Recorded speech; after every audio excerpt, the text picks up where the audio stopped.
Daniel's hands were shaking when he signed the paper. Not because he was afraid. Not because something inside him was screaming to stop. His hands were shaking because he had never held a pen that could change his life before. The surveyor sitting across from him slid the contract forward with 2 fingers, the way a man slides a card across a poker table, calm, practiced, like he had done this 100 times. He probably had. Sign at the bottom, the man said. And the wire transfer clears within 72 hours. Daniel looked down at the number one more time. Then he signed. Outside, the Oru River moved the way it always had, slow, wide, and brown at the edges where the reeds grew thick.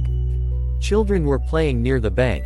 Old Kofi was dragging a net through the shallows the way he had done every morning for 40 years. And Mama Oru, Daniel's grandmother, was standing upstream with her eyes closed and her lips moving, the way she did every single day, speaking to the water like it could hear her. Daniel walked past all of it without stopping. He told himself he would explain later. He told himself they would understand. He told himself that the money would help everyone, the whole village, not just him. But deep down, in the part of himself he didn't like to visit, he knew he had not told anyone because he already knew what they would say. And he didn't want to hear it. He left 3 days later with 1 bag and a one-way bus ticket. Mama Oru stood at the edge of the road and watched him go. She didn't cry. She didn't call after him. She just looked at him with those river dark eyes and said, "Daniel. The water knows your name. Remember that." He laughed. He actually laughed.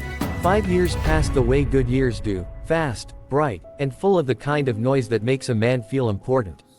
Daniel built himself up from nothing. A small importing business became a logistics company. The logistics company grew into something with offices and employees and a name that meant something in certain rooms. He wore suits that cost more than his mother's house. He ate in restaurants where the menus had no prices. He moved through the city like a man who had been born into it, like the village had never existed, like the Oru River was something he had dreamed once and forgotten. He sent money home. Not visits. Money. His mother called every Sunday and he answered every Sunday, but he kept the calls short and steered them away from anything that lived too close to the past. When she mentioned the river, he changed the subject. When she mentioned Mama Oru, he changed the subject. When she told him that the fishing had gotten worse, that the water had changed color, that people were getting sick, he told her he would look into it. He never looked into it. Then the dreams started. The first one was nothing, just the river, dark and still, the way it looked at night when the village went quiet. But the second dream had something in it. He couldn't see it clearly. It was beneath the surface, deep and slow moving, and it was not swimming. It was waiting. He woke up from that one at 3 a.m. with his heart pounding so hard he could feel it in his throat. He told himself it was stress. The business was going through a complicated quarter. He was sleeping badly. That was all it was. But then the deal collapsed. It was the biggest contract of his career, a 3-year logistics partnership with a regional oil company that would have doubled his revenue. It fell through on the day of signing. No explanation. The company's representative looked almost embarrassed when he called. "These things happen," the man said. "It's nothing personal." Daniel had sat in his office for 2 hours after that call without moving. Then his doctor found a shadow on his lung scan. "It's probably nothing," the doctor said carefully, which is what doctors say when they are not sure it is nothing. Daniel had gone back 2 weeks later for a follow-up. The shadow was gone. Completely. The doctor had stared at the new scan for a long time without speaking. Daniel had driven home in silence and poured himself a drink he didn't finish. The call came on a Thursday evening. It was his mother, and she was not using her Sunday voice. "Mama Oru is asking for you," she said. "Daniel, you need to come home. She doesn't have much time." He almost said he was busy. The word was already forming in his mouth. But something stopped it, some pressure behind his sternum that he did not have a name for. He booked the earliest bus. Nothing could have prepared him for what he saw. The Oru River was dying. That was the only word for it. The water that had once run brown and warm and alive was now a pale, chemical gray. The reeds were gone. The fish were gone. Old Kofi's net was hanging on a post outside his door, dry and untouched. Children were not playing near the bank. They were not playing anywhere. 3 families had already left the village.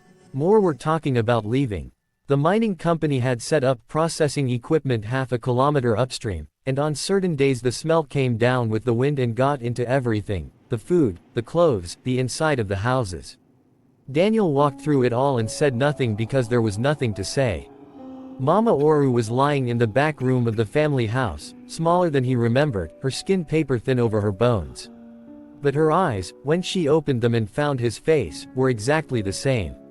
Still and deep in river dark. "You came," she said. "I came," he said. She looked at him for a long time. Not with anger, not with accusation, with something much harder to carry, understanding. "I used to tell you that the river was alive," she said. "You thought I was an old woman talking nonsense." "Mama, don't apologize," she said quietly. "Not to me. I'm not the one you owe." She reached out and took his hand, and her grip was surprisingly firm. "The river gave you something, Daniel. It gave you the ground beneath your feet and the water in your blood and the story that made you who you are. You took from it and you left. And now look." He looked. He looked at her face and at the walls of the room and out the small window at the pale dead water in the distance, and something inside his chest cracked open like old wood. "What do I do?" he whispered. "That," she said, closing her eyes, "is the first honest question you have asked in 5 years." She died the next morning before sunrise. Daniel stayed for the burial. He stood at the graveside with his mother and the remaining villagers, and he did not try to hold himself together.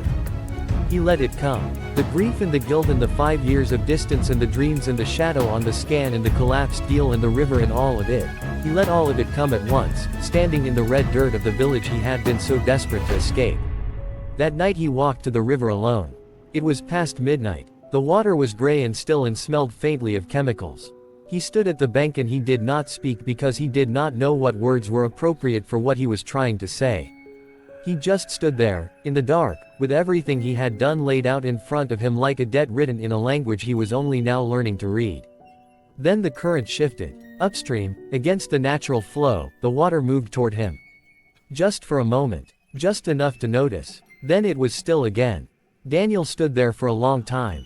What came next was not quick and it was not easy. He hired environmental lawyers, the expensive kind, the kind who won, and he funded the entire legal fight against the mining company out of his own accounts. It took most of what he had built. Some of his business relationships dissolved. Some people in the city stopped returning his calls. He went back to the village again and again, not with speeches or grand gestures, but with time and presence and the quiet work of a man trying to earn something back that cannot be bought. The lawsuit was slow. The river did not recover overnight. But upstream, in the section farthest from the processing plant, the water began to change.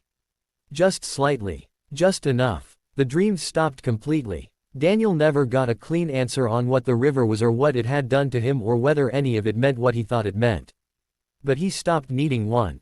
Some questions, he came to understand, are not asking to be answered. They are asking to be lived with, honestly, and with both eyes open. The river had given him everything. What he gave back was the only thing that had ever actually made him rich.